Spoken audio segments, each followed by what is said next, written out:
कहानी की शुरुआत में हमें एक फैमिली दिखाई जाती है जिनके 3 बच्चे होते हैं। इनकी सबसे बड़ी बेटी जिसका नाम वायलेट था। वायलेट एक इन्वेंटर होती है जो अपने टाइम के अंदर बहुत से चीजों को हमेशा की तरह इन्वेंट करती रहती है। उसके पास जो भी चीज होती है उससे वह अपने बाल को बांधती है और उन चीजों को इस्तेमाल में लेकर एक नया इन्वेंट करती है। वहीं पर एक दूसरे कैरेक्टर को दिखाया जाता है जिसका नाम क्लाउस था, जिसने अपने घर में पड़ी सभी किताब को पहले से ही पढ़ लिया था। इंटरेस्टिंग बात तो ये था कि उसे बुक में लिखी हुई हर बात याद थी और किताब के सभी पेज नंबर के साथ इन भाई बहनों की एक और भी बहन थी जिसका नाम सनी। ये सबसे छोटी और सबसे प्यारी कैरेक्टर है। यहाँ पर सबसे ज्यादा मजेदार वाली बात तो ये था कि सनी हर चीज को चूहे की तरह चबा जाती थी, चाहे वह फिर कोई लकड़ी हो या किसी टाइल का टुकड़ा। यहाँ से कहानी कुछ आगे बढ़ जाती है और हमें दिखाए जाते हैं कि बच्चों के पास एक वकील आता है। वह वकील बच्चों के पास पहुंचकर ये बताते हैं कि एक बुरे हादसे की वजह से तुम अपने माँ बाप को खो चुके हो। वह बताते हैं कि तुम्हारे पूरे घर में आग लग गई थी जिसका अभी तक कोई रीजन तो नहीं मिला है। तीनों बच्चे उसी वकील के साथ अपने घर में पहुँचते हैं और देखते हैं कि हर तरफ की सारी चीजें जलकर राख हो चुकी थी और उनके पेरेंट्स भी अब इस दुनिया में नहीं है। क्लाउस जाने से पहले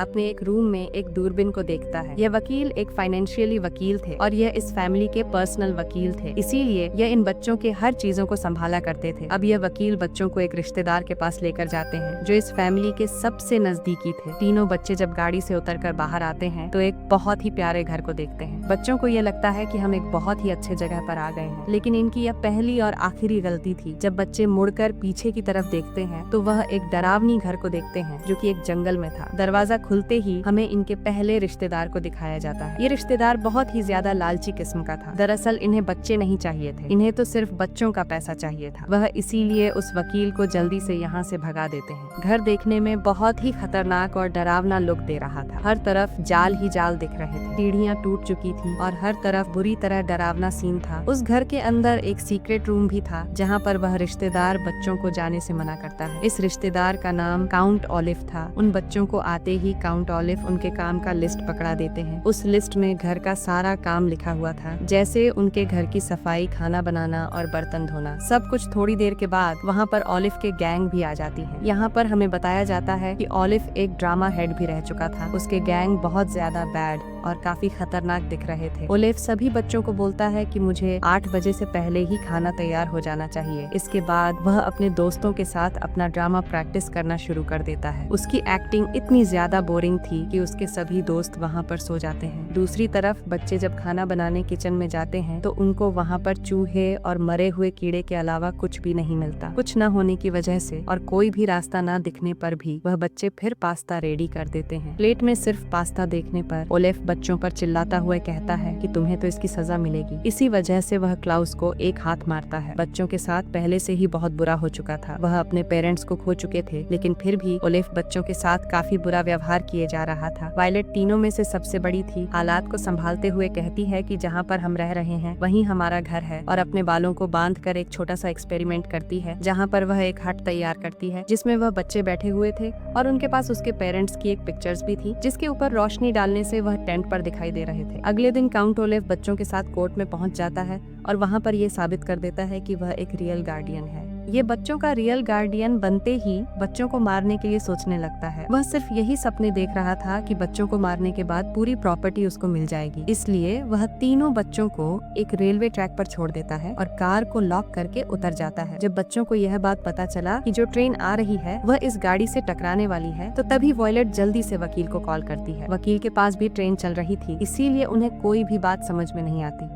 वायलेट के दिमाग में एक आइडिया आता है। वह एक ऐसा इंस्ट्रूमेंट बनाती है कि जिसके कंट्रोल से रेलवे ट्रैक को बदल जा सके और वह ऐसा करने में कामयाब हो जाती है। वो जैसे ही इंस्ट्रूमेंट को फेंकती है वह ट्रेन की ट्रैक को चेंज कर देती है। वायलेट अपने दोनों भाई बहन की जान बचा लेती है और वहाँ पर वह वकील भी पहुँचता है। वह यहाँ पर आकर यह समझते हैं कि मिस्टर काउंट ऑलिव ने बच्चों को कार चलाने को दी हुई है। बच्चे वकील को यह बात समझाने की कोशिश करने लगते हैं कि उनकी गार्डियन ने उनको मारने की कोशिश की है, लेकिन उनके वकील को कुछ भी समझ में नहीं आ रहा था और ना ही वह बच्चों को काउंट ओलिव से छुड़ाते हैं। इसके बाद वह बच्चों को लेकर एक दूसरे गार्डियन के पास आते हैं। अब यहाँ पर यहाँ के दूसरे गार्डियन को ही इन बच्चों को परवरिश करनी थी। यहाँ पर बच्चों के साथ इतना बुरा तो नहीं हो सकता था कि जैसे उनके पहले गार्डियन ने उनको मरने के लिए उन्हें ट्रेन के आगे छोड़ दिया था। इनका ये गार्डियन एक एनिमल डॉक्टर थे और इनको जानवर पालने का बहुत ज्यादा शौक था, खासकर सांपों का, और इनके पूरे घर में अलग अलग तरह के जानवर थे। वह बच्चों को बताते हैं कि उनके पास किस किस तरह के कितने सांप हैं और उन्हें जानवरों से कितना प्यार है। वह बच्चों को वहाँ ले जाते हैं जहाँ पर 2 मुंह वाले कोबरा सांप और 3 आंखों वाले मेंढक थे। फिर लास्ट में अपने एक खास स्नेक को भी दिखाते हैं दरअसल, और यह ब्लैक पाइथन है।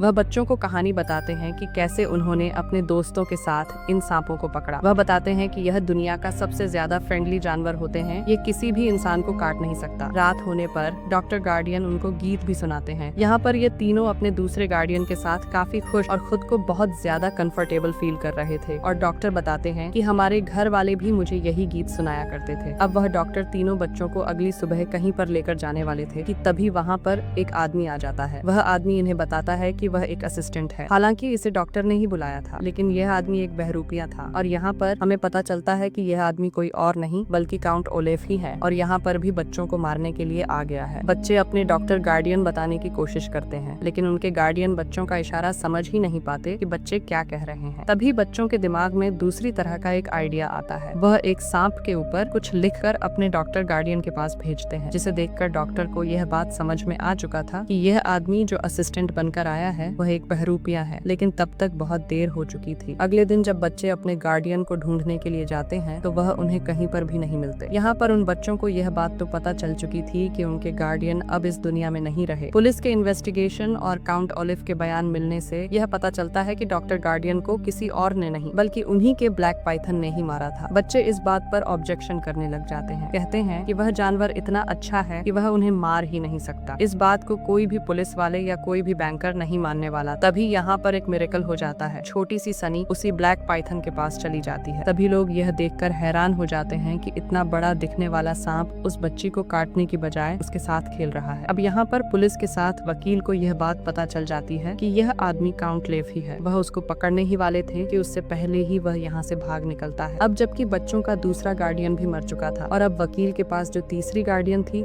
वह थी एक लेडी वकील। बच्चों को एक ऐसी जगह पर लेकर जाते हैं जहाँ के घर पानी के ऊपर बना हुआ था। यहाँ आने पर उस घर में से एक लेडी बाहर निकल आती है। यही बच्चों की तीसरी गार्डियन थी। वह बच्चों को देखते ही उनके फैमिली के बारे में पूछती है। वह लेडी सभी बच्चों को अपने घर के अंदर आने को कहती है। यहाँ पर वह लेडी उन तीनों बहन भाइयों को हर बात समझाती है कि इस चीज को टच मत करना, वरना यह तुम्हें मार देगी, या फिर तुम फ्रिज के पास मत जाना वरना वो तुम्हारे ऊपर गिर जाएगा। उस झूमर के नीचे मत जाना, वो तुम्हारे ऊपर गिर जाएगा। हो सके तो किसी डोर के हैंडल को भी टच नहीं करना, अगर वह गलती से टूट गई तो वह तुम्हारी आंखों के अंदर लग सकता है। दरअसल वो लेडी हर बात से डरा करती थी। वो मन ही मन यह सोचती रहती थी कि आज नहीं तो कल वो इन चीजों से मर जाएगी और वह से घर से बाहर भी नहीं निकलती। अब वायलेट उस लेडी से पूछती है कि क्या आपको पता है कि हमारे घर में आग कैसे लग गई थी जिससे हमारे पेरेंट्स की डेथ हो गई। लेकिन वो लेडी उन्हें कुछ भी नहीं बताती। वह वायलेट को एक पुरानी पिक्चर्स दिखाती है जिसमें उसके बहुत पुराने पिक्चर्स के साथ उसके बहुत ही ज्यादा यादें थी। वायलेट देख पाती है कि यह लेडी पहले बहुत बहादुर हुआ करती थी। तभी उनके सामने एक ऐसी पिक्चर आती है जिसमें एक बहुत बड़ा ग्रुप था। तभी वायलेट उस लेडी से पूछने लगती है कि क्या आप मेरे पेरेंट्स को जानती थी, यानी कि मेरी पेरेंट्स आप लोगों के साथ रहा करते थे। तभी वह इस पिक्चर में अपने सेकंड गार्डियन को देखती है जिनको काउंट ओलिव ने मार दिया था, यानी कि सभी लोग एक दूसरे को जानते थे। पर तभी वह लेडी उस एल्बम को बंद कर देती है, यहाँ तक कि अब वह उसके बारे में भी बात करना बंद कर देती है। इसके बाद वो लेडी बच्चों को ऊपर एक बड़े से रूम में लेकर जाती है जहाँ पर एक बड़ी सी कांच की एक विंडो भी थी और वहाँ उस कांच के विंडो के बाहर एक बहुत ही सुंदर समुद्री व्यू दिखाई दे रहा था। वह बच्चों को यहाँ पर अपने हस्बैंड के डेथ के बारे में भी बताती है कि कैसे उनकी हस्बैंड की डेथ हो गई थी। दरअसल उसके हस्बैंड को एक जोंक ने खा लिया था जो कि वह इंसानों को बहुत ही आसानी से सूंघ सकती है। नेक्स्ट डे बच्चे अपने लेडी गार्डियन के साथ मार्केट में घूम रहे थे, पर यहाँ एक और आदमी आ जाता है और ये एक कैप्टन था। ये कैप्टन उस लेडी गार्डियन से मीठी मीठी बातें करने लग जाता है और उन्हें अपनी बातों में उलझा लेता है। लेकिन यहाँ पर बच्चे उसे एक ही मिनट में पहचान लेते हैं कि यह तो काउंट ओलिव है और ये फिर से शायद हमें मारने के लिए आया हुआ है। बच्चे अपने गार्डियन को बहुत बार समझाने की कोशिश करने लगते हैं। वह कहते हैं कि आप समझ जाए, इन्होंने पहले भी हमारे एक गार्डियन को मार दिया था और ये अब भी हमें मारने के लिए ही आए हैं। लेकिन यहाँ पर भी वो लेडी गार्डियन उनकी कोई भी बात नहीं सुनती और वो कैप्टन यानी काउंट ओलिव को अपने साथ घर लेकर आ जाती है। घर पहुंचकर जब बच्चे अपने गार्डियन को ढूंढते हैं तो उस वक्त तक बहुत देर हो चुकी थी। देखते हैं कि वही शीशे वाली विंडो टूटी हुई थी और वहाँ पर एक सुसाइड नोट टंगा हुआ है। जब वो उस नोट को पढ़ने की कोशिश करने लगते हैं तो उनको पता चलता है कि इसमें लिखे गए कुछ अक्षर गलत हैं। मगर बच्चे यह बात सोचने लग जाते हैं कि उनकी गार्डियन तो कभी भी अपने ग्रामेटिकल में मिस्टेक्स नहीं करती थी यहाँ पर, जबकि हमें तो ये बात पहले से पता है कि क्लाउस को बुक के बारे में काफी ज्यादा इन्फॉर्मेशन थी। वह वायलेट को बताता है कि अगर कोई ग्रामर मिस्टेक कर रहा है तो इसका मतलब ये कि वह हमें कुछ बताने की कोशिश कर रहा है। गार्डियन हमें कोई ना कोई चीज तो जरूर बताना चाहती है और तब उन्हें पता चलता है कि उन्होंने एक केव का नाम लिखा हुआ था, यानी कि वह एक ऐसी जगह जहाँ पर वह छुपी हुई है और वह अभी जिंदा है कि तभी वहाँ पर एक बहुत बड़ा तूफान आ जाता है। वहाँ के सारे चीजें सामान उड़ने लग जाते हैं, जैसा कि उसके गार्डियन ने बताया था। ठीक उसी तरह से हो रहा था। गैस की टैंक लीक हो गई थी, किचन से गैस बाहर निकलने लग गए थे, जिसकी वजह से दरवाजे का हैंडल भी लगभग टूट चुका था, यानी कि वह हैंडल टूटकर उनके आंखों में लगने वाली थी। फ्रीज तूफान की वजह से इनके ऊपर गिरने वाला था। बच्चों ने तूफान से बचने के लिए जमीन पर लेट जाते हैं और जब तूफान का गुस्सा थम जाता है तो बच्चे देखते हैं कि वह तीनों अभी भी मरे नहीं, जिंदा है। लेकिन देखने को मिला कि उनका घर 2 पार्ट्स में डिवाइड हो चुका था। वह सिर्फ एक लकड़ी के सहारे पर खड़े हुए थे। इतने बड़े तूफान में घर तबाह हो जाने के बावजूद भी वह अभी तक हारे नहीं थे और वह एक भारी सी चीजें एक लकड़ी पर मारते हैं ताकि वह लकड़ी का टुकड़ा झूल कर दूसरी तरफ जा सके और वह कूद कर जमीन पर आ जाए। वह वहाँ पर आकर एक बोट में बैठकर उस जगह पर जाने लगते हैं जहाँ पर उनकी गार्डियन अब भी जिंदा होती है। उस गुफा के पास पहुँचने पर बच्चे अपने गार्डियन को आवाज लगाना शुरू कर देते हैं, जिसके बाद उनकी गार्डियन उनके पास आ जाती है। बच्चों ने पूछा कि आपके साथ वहाँ क्या हुआ था, तो लेडी बच्चों को बताती हैं कि वह इंसान बहुत बड़ा जल्लाद था, उसने जबरदस्ती उससे नोट लिखवाया था। बच्चे अपने गार्डियन से कहने लगते हैं कि हम आपको यहाँ से ले जाने के लिए आए हैं। पहले तो उनकी गार्डियन जाने से मना कर देती है, लेकिन फिर वह बच्चों के साथ जाने के लिए तैयार हो जाती है। अभी वह समुंदर के बीच में ही थे कि तभी बहुत सारे झोंक ने उनके बोट पर अटैक कर देते हैं और सभी झोंक उनके बोट के अंदर आने लग गई थी कि तभी उन्हें अपनी तरफ एक बोट आती हुई दिखाई देती है। बच्चे उस बोट से मदद लेने के लिए चिल्लाने लग जाते हैं। पता चलता है कि यह बोट किसी और की नहीं बल्कि काउंट ओलिव की ही थी। वह फिर से बच्चों के पास पहुंच गया था। पहले तो वह इनके गार्डियन का हाथ पकड़ लेता है और कहने लगा कि मैं तुम्हें छोड़ दूंगा, और वह उन्हें पानी के अंदर अकेला ही छोड़ देता है, यानी कि काउंट ओलिव ने उनके तीसरी गार्डियन को भी मार दिया था। कि तभी उसी टाइम वहाँ पर वकील के साथ कुछ पुलिस वाले भी पहुंच जाते हैं और यहाँ पर बहन भाई वकील को फिर से बताने की कोशिश करने लग जाते हैं कि काउंट ओलिव ने कितने ज्यादा लोगों को मार दिया है और वह हमारी जान के पीछे भी पड़े हुए हैं।